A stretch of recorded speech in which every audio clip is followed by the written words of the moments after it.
Good evening, Mr. Dennis, sir. Well, hello, Sir Eric, the knighted one with the shiny forehead. So good to see you. Yes. Or hear from you.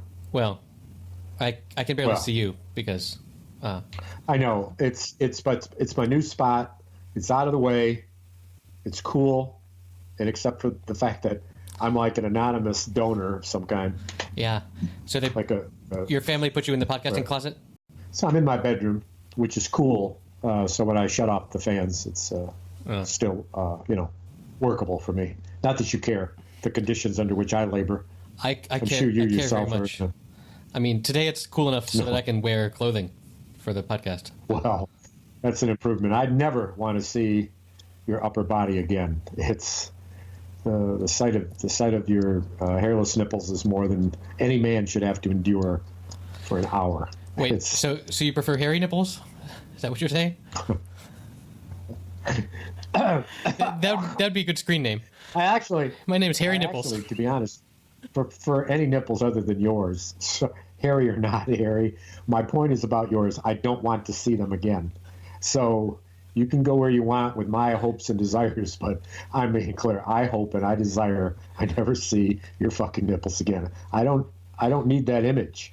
I got enough crowding my spooky little skull as it is without these creepy images of you. And you and I both know you're probably completely nude and don't want to admit it. As much said so. Yeah, I mean, God. Yeah. I knew this was going to be so remarkably deviant. I don't know that I would have signed up. And please welcome to the stage, Hairy Nipples. Harry. Oh, Harry, where have you been? I've missed you. It's been kind of barren without you. The president's son is named Barron. What do you know about him? There's all this stuff that acts like he's weird somehow, but the only thing I've ever seen weird about him is he's got like a goose step when he walks. He looks like John Cleese, the Monty Python, funny walk. The sketch of people that walk. Yeah. Huh. This is news to me. I know nothing about most of the president's children. You obviously can link onto Monty Python skit, but you can also Google, I'm sure, and post in the show notes, a short video of Barron Trump goose-stepping from an airplane to the terminal. Yeah. And it's pretty remarkable. I mean, I know I can tell your board is tears about this, but no, please. I'll tell you. I want to watch the video right now. It's so. Well, you look like you're going to puke. The president's offspring walks funny. That's news. Step. Yeah. Well, I mean. Well, I thought you'd be interested because you have behind you on your office wall a picture of Barron Trump, so I thought you might be interested. So. That's my look. Leave my little shrine out of the conversation. That's my little temple. The candle, the red votive candles that you probably stole from the local Spanish Catholic Church, which is, I mean, how many churches are in your town? How many Catholic churches are in your town? It's Catholic community, right?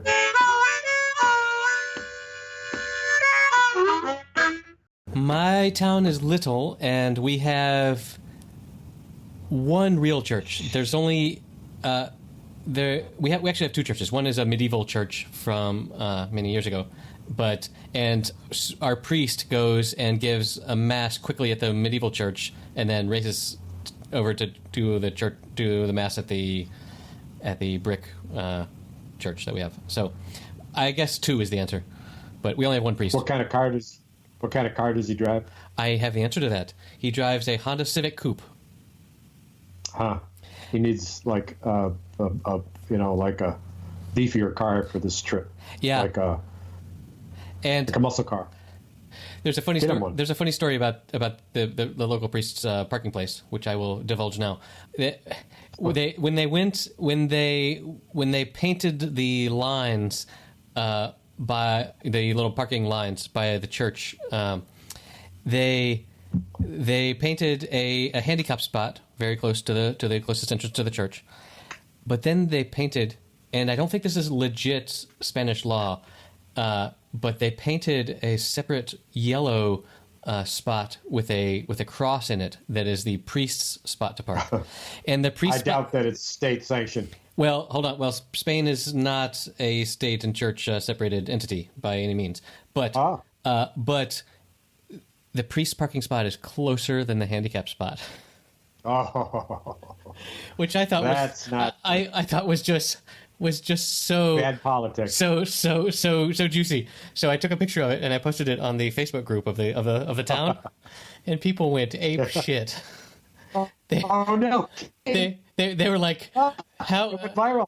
Yeah, well, viral within in the local town, but it was like, the reasonable people of, how dare the, Jesus would have for sure put the handicap spot closer to the church. Do they know? Do they all know who you are, and does the priest know who you are? I don't think so. I have not. A couple of people that are. Do they know your first name? If it's on the Facebooks, yeah. But I have the only thing I've ever heard about that is from other people that I actually know that are like my friends. But I've never had someone come up to me and be like, "Hey, what the hell?" But on the other hand, it's not like I'm wrong, right?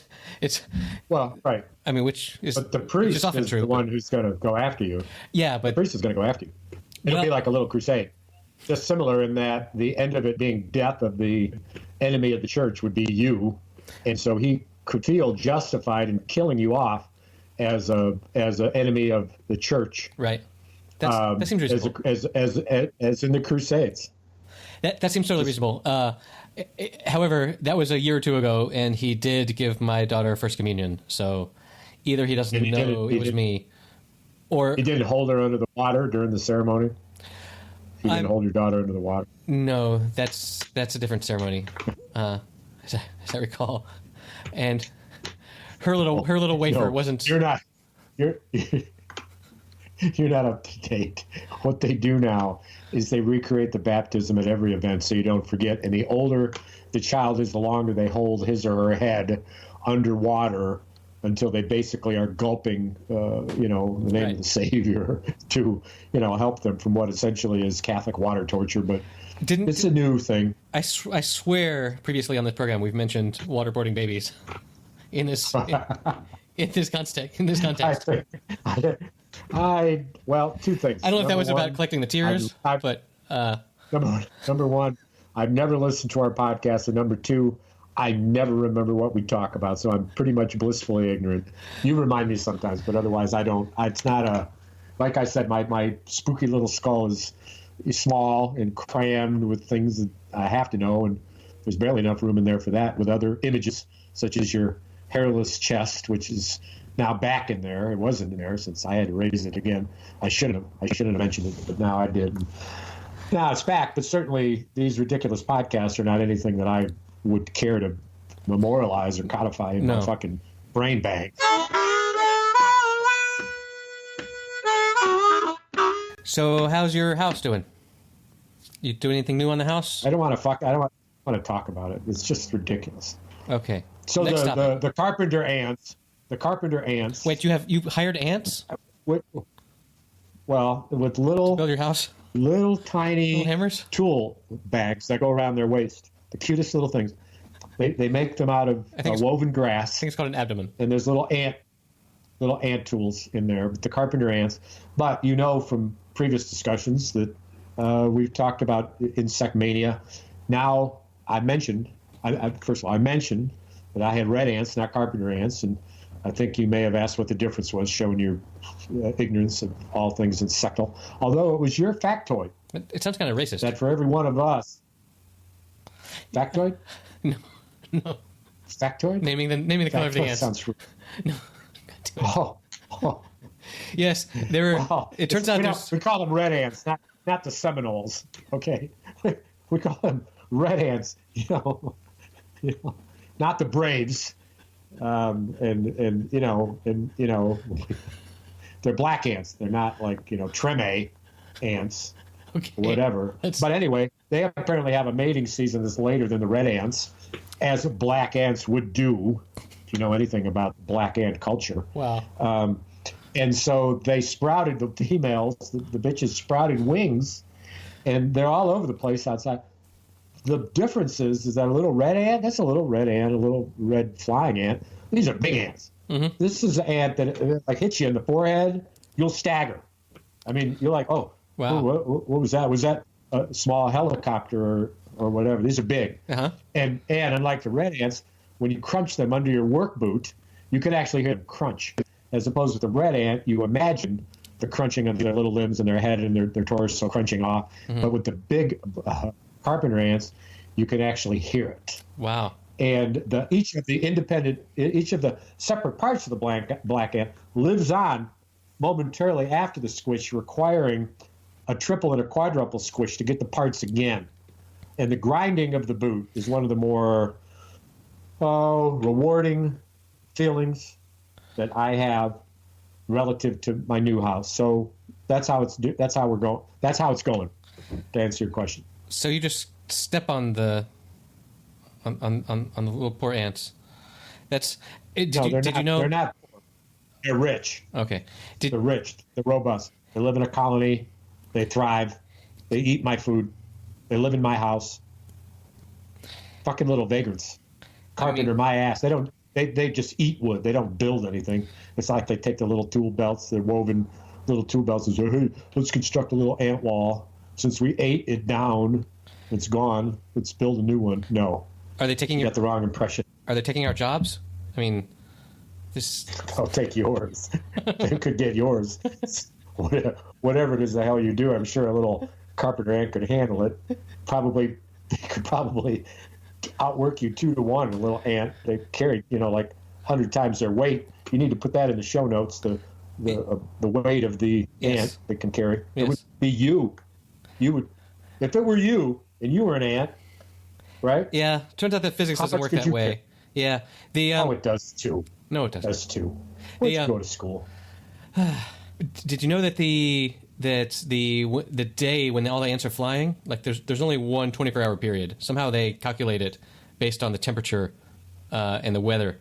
Like there's really they don't actually calculate it. It just happens to them. Well, I mean, calculate. It's not a plan. They're not doing math with their little carpenter pencil. And their little antennae. Yeah. No, but they all know based on the environment. Much like many things based on the environment. That what? I don't know. You've gone into strange territory here. What do you mean? I do. You do. Why don't you talk about your own cocoon of environment where you sprout wings? Yes. After removing your shirt and drawing little black magic marker wings on your torso, I'm sure. Right. Because that's what I noticed when you had your shirt off, were little magic marker wings you drew like some freaking lunatic. I don't know. I mean, that people don't know. Are we in trouble? Are we in trouble with all this? Because you're off the deep end. Are you all right? Well, I mean, I'm still here. I'm still here. I haven't. The point of the flying ants is to go and start to be a new queen somewhere. New colonies, and cue up the Star Trek song. Boldly go where no man has gone before.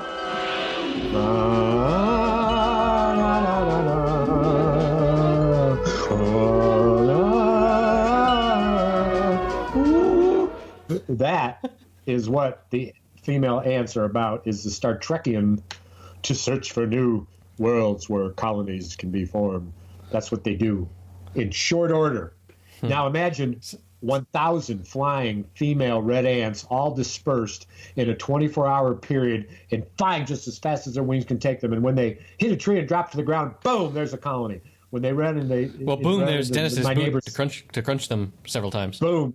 Well, if I don't get them. Right. If I don't get them. There's 1,000 of them. How many do I get? 10, 12? Well, your boots are pretty big. They're out.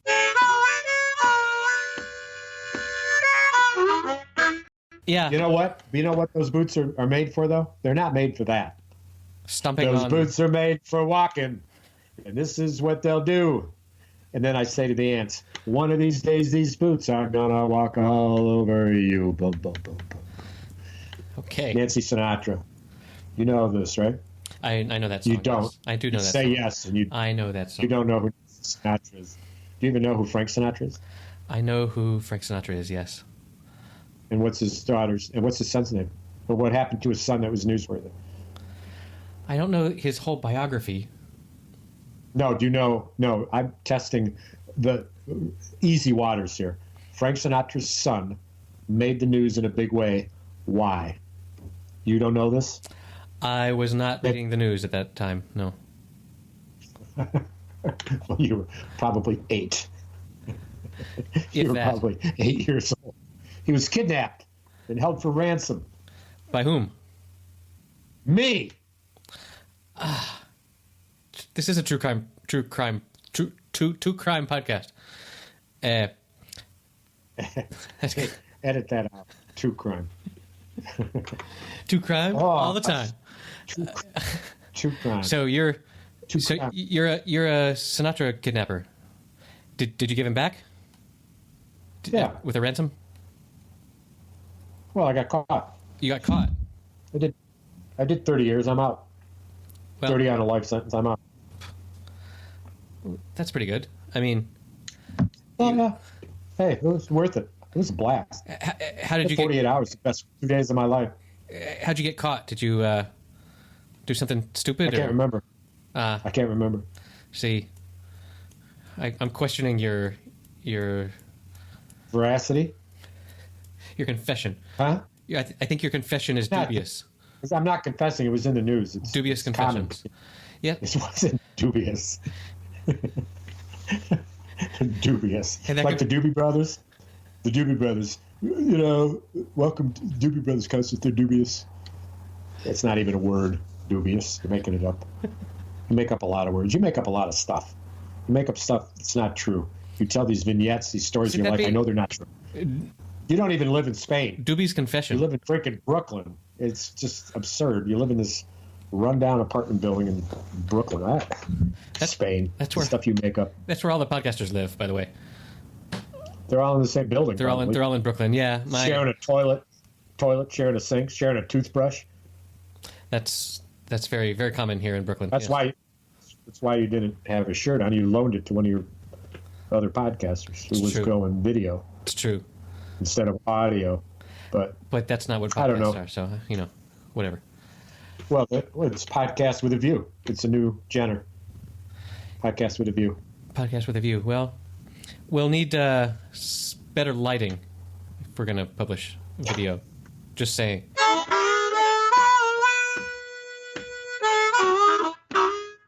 I built a door to get under the crawl space. You couldn't get under the crawl space without the door? Well, it's either open. There's 3 choices. It's a wall, Yes. so the answer is no. Okay. It's open with nothing, so the answer is yes. Okay. Or it's a door, which is it all depends. Of course, whether it's open or closed. That doors But are I opted it's for clever door. technology. So the way that I want to build it is 2 entrances, and one on either end of the house. And when one door closes, the other door opens. So if a monster chases you under the house and you close the door behind and the monster's just there banging on the door, you have a way out with the other door. The other one opens. One door closes, the other one opens. That makes a And lot then of you sense. escape. It's actually not hypothetical. It's happened. Well, I had a monster, so to speak, here. I think I was awake, but I was in and out of that crawl space. I woke up dirty, so I think it really happened. But we don't need to get into that. I don't know. It's not. Don't worry about it. Okay. So okay. I think I was there. I think I was scrambling. I don't know why. I woke up dirty. I don't know why. So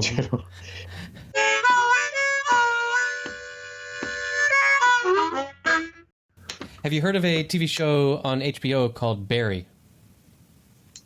Yes, I've watched it You've seen several times. You've seen the whole thing. Yeah. There's two seasons. Not every episode. Not every episode, Not every episode, but many. but several times. 5, 6 probably. Yeah, it was pretty good. I had one day when I when I didn't have any responsibility, and I watched. I guess it took me 2 days to get through the whole 2 seasons, but Oh my God! it. What do you do for a living? Did you spend two whole? What was during your El Rodriguez? It's called The Weekend, Dennis. El Rodriguez. Very, very, very good. Yes, it was during that time. But So that man, would explain it. I like TV shows where stuff goes wrong and then it just keeps going wrong.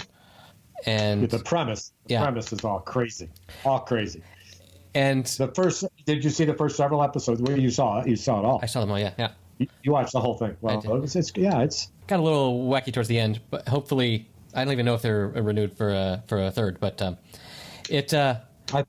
think they are. But man, Bill Hader he's got some eyebrows, man. Well, what's interesting about Bill Hader, for me, is that now that I know very clearly who he is, as opposed to before Barry knew kind of who he was, because he's been increasingly prolific. But when you look at the body of his work, he plays some characters in movies that surprised me. One that he played a maniacal victim of Army LSD experiments. And and it was in does he go back this far that it was in when the what was the name of that? Oh, it was before his time. The movie where the character's riding the missile. Jesus. To obliviate man. Dr. Strangelove. Yes, Dr. Strangelove. That's way before his time. That was way before his time. But there was some more modern version of that type of movie, Army's Gone Amok. Mm-hmm. Maybe it was Mars Attacks. It wasn't Mars Attacks, but it was something like that. But there's Bill Hader in this character that is very, very funny. Very, very excellent. And I wouldn't have otherwise remembered it, but saw it for the second or third time after I knew who he was. And his character in Barry is like he plays it so dark comedy. There's no there are no punchlines. No, he's not trying to be funny. In fact, it's not so much that he's funny. It's that the situations, his predicaments are funny. Right. His predicaments are funny, and how he reacts to them. And I heard an interview from him recently. Terry Gross's interview of Bill Hader is remarkable. Okay. To get insights on Barry and other things, very, very, very excellent. She's an amazing interviewer, and she's so prolific that I don't have the time to subscribe to the podcast of the Fresh Air NPR stuff, but I will definitely link to that in the show notes at happyhour.fm/019 because we're 19 years old. Ooh, wait. Yeah. 90 years. Whoa.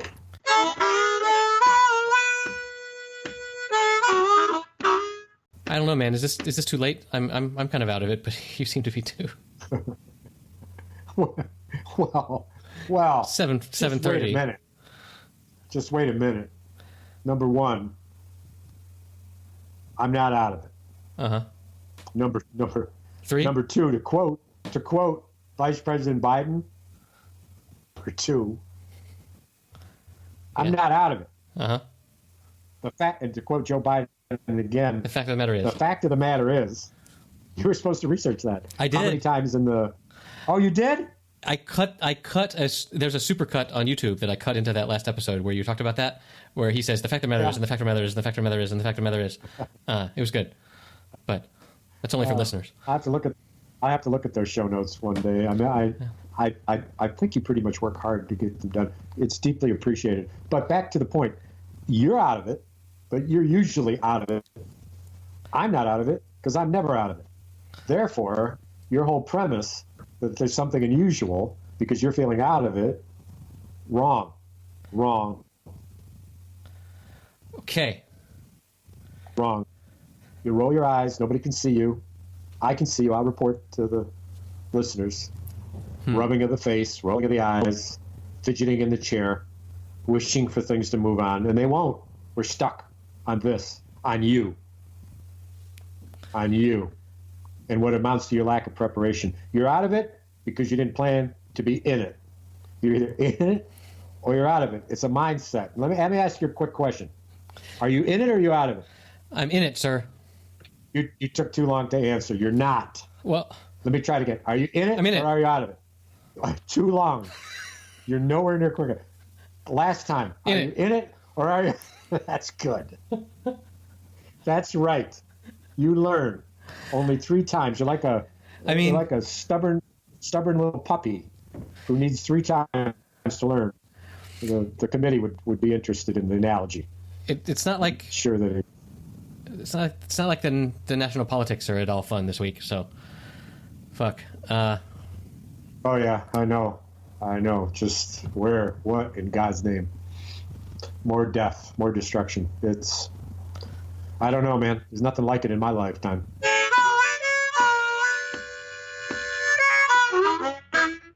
So what is your beverage of choice tonight, my man? I saw you. It looks like you're doing a little sipping whiskey.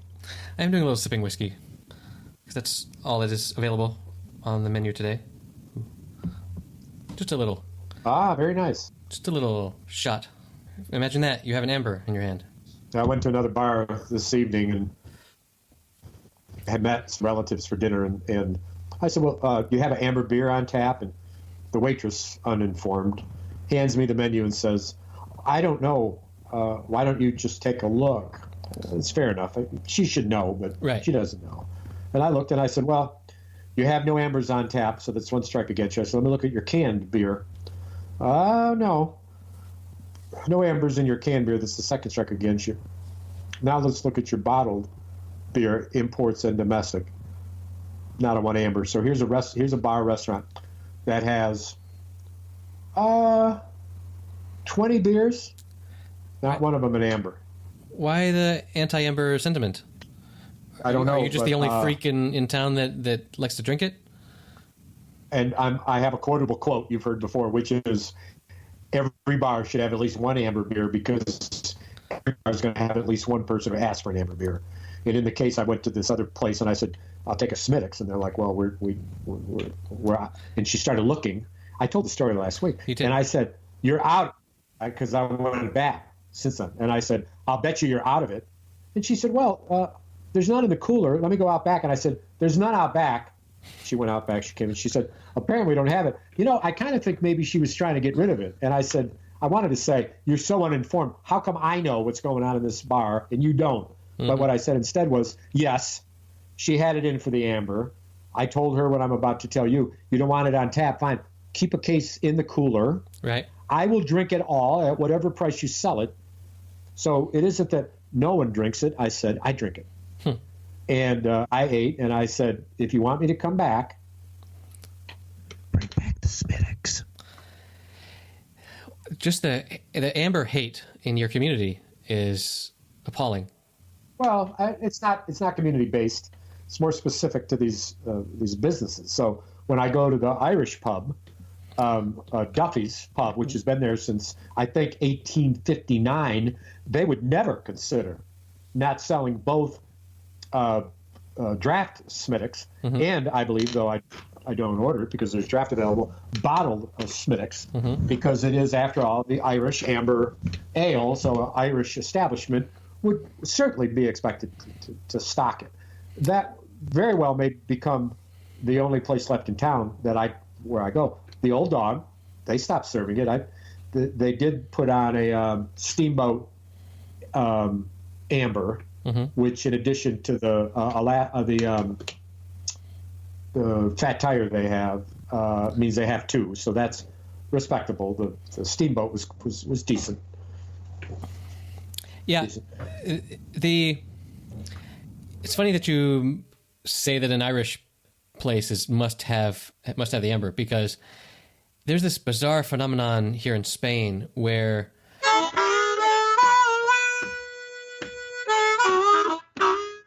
even small towns like mine will often have an Irish pub. And by Irish pub, what I mean is that they have all the dark wood and the look, and they copy what is a proper Irish pub in Dublin, for example. But the owners aren't remotely Irish. They don't know anything about Ireland. And oftentimes, several times I've gone in there and I'd be like, "Oh, you've got Guinness on tap?" And they say, "No, that's just a decorative tap. We don't actually have Guinness," because no one in Spain orders Guinness. So it's just this total cultural appropriation. It's like if two American guys opened two Irish American guys opened an Italian restaurant, and they were called it, Right. Mamma Mia's or whatever, and Right. they were just like, "Oh no, we have canned pasta, No. we have canned spaghetti sauce." I'll have a Jameson. No. No. We don't serve Irish whiskey here. Yeah. No. Which is how about a tortilla? right. It's such a weird thing where Bullshit. they've just taken this phenomenon and tried to replicate it. Anyway, that's a rant that needed to come out. A rather worthless marketing endeavor, which would gain no patriots. Nobody would be loyal to a place like that. Nobody would be there every day. I mean, they're not. Just no. I went in there one St. Patrick's Day when I was still naive to this whole scam, and I was just like, "Hey, happy St. Patrick's Day!" And they were like, "What? Do you want What? Do you want a regular lager?" No. Right. And I was just okay. How about a Dos Equis? Right. Well, we don't have Mexican beer either, but the and like the current owner, it's like 7 owners removed from whoever designed the place, right? So Right. it's just to anyone, it's literally just a bar with some tables and a bar. And they're stuck with the dark wood and the alcovey, Right. Sub basement, musty, dark, smoky, blue collar affect. So Yeah. what can they do? Short of a complete redo. Yeah, it's painful to even think about it. Whereas I go down to Duffy's here, and there's another Irish bar that opened up called I hope I get this right, O'Malley's Whiskey Bar, and it's Irish whiskey bar. So, but And is it Irish themed? Like the owners aren't Irish, or are they? No, his name is O'Malley. He is in fact Irish, Okay. and it's not so dark and smoky. What's astounding about it is that this whiskey bar has an entire wall full of scotches and whiskeys that is the single most impressive collection for sale by the shot, by the drink of anywhere in the city. And I've been in there 3 times, twice alone, once with my wife, my wonderful partner. And in all 3 occasions, there was never more than 2 other people in the place. In fact, in all That's a 3 shame. occasions, for a period of time, I or who I was with were the only people in the place, and they came later. Yesterday, I went in and I ordered a Smittix. Mm-hmm. It's an Irish bar. And she said, absolutely. And I said, oh, I see on the menu, because she had it, of course. I see on the menu another amber, Great Lakes amber from Michigan. And I say, well, before I drink any of the Smittix, give me a taste of that Great Lakes. And she did. I took it to the light. It was way too blonde. Tasted it, and it was mild. Nothing remarkable. Mm-hmm. And then she drank it with me, drank a sip with me, and then when I went to drink my Smittix, I just said, "Oh my God, this is just so lovely. This is just everything this other little Beer wasn't. local beer isn't." You know. And she said, "Oh, let me try it." And then she took a snifter of it and tried it, and we talked about Smittix, just she and I alone in the bar. It was great, little interlude or a vignette, as you like to call your little stories. So was there nobody in the bar because it was like 10 a.m. or? Well, first of all, it was 8 a.m., but that's no excuse. No, actually, it was happy hour. Okay. And while I was there, 2 couples came in together, I think a foursome. later in the afternoon. But I'm talking to her about doing a monthly acoustic blues ensemble. But she didn't quite get this, but I'm kind of adamant that if they want me to manage this for them, they need to have a stand-up piano and a stand-up bass there, acoustic old-time piano, upright piano, and a stand-up bass. But I don't know that they'll do that because you got to rent it. And you got to have an audience too. No, you don't actually at all. No, you don't understand at all. No. If you play it, they will come. Okay. First, there was the music. All right. And musicians. And if you build an evening around the music and musicians, you will first fill up with musicians and their loved ones, and then you'll secondly fill up with people who've come to witness that.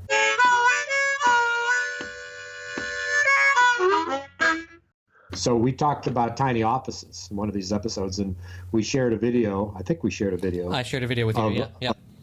A woman singer. You can tell me her name if you can remember. Lizzo. Yes, remarkable. Apparently, a lot of my friends that live in Minneapolis know her, and one of my friends who says that she's like goes out to the bars, and you can just bump into her out in the bars, and she is exactly as she appears in that video, which I will link to in the show notes. But she was just charisma overflowing. Yeah, I love the clip. My recommendation to this O'Malley's Whiskey Bar is to do an acoustic night, and instead of having musicians come and kind of get in line, and a producer or an organizer who puts these different groups together, don't do that. Instead, whenever a musician shows up, acoustic, wherever they can sit, they play. And as we have 3, 4, 8, even 10 musicians, they're sitting in different places in this rather small pub, and they're playing together. And then it becomes, what I described it to her is that you'll appreciate, is a tiny office-esque acoustic blues night.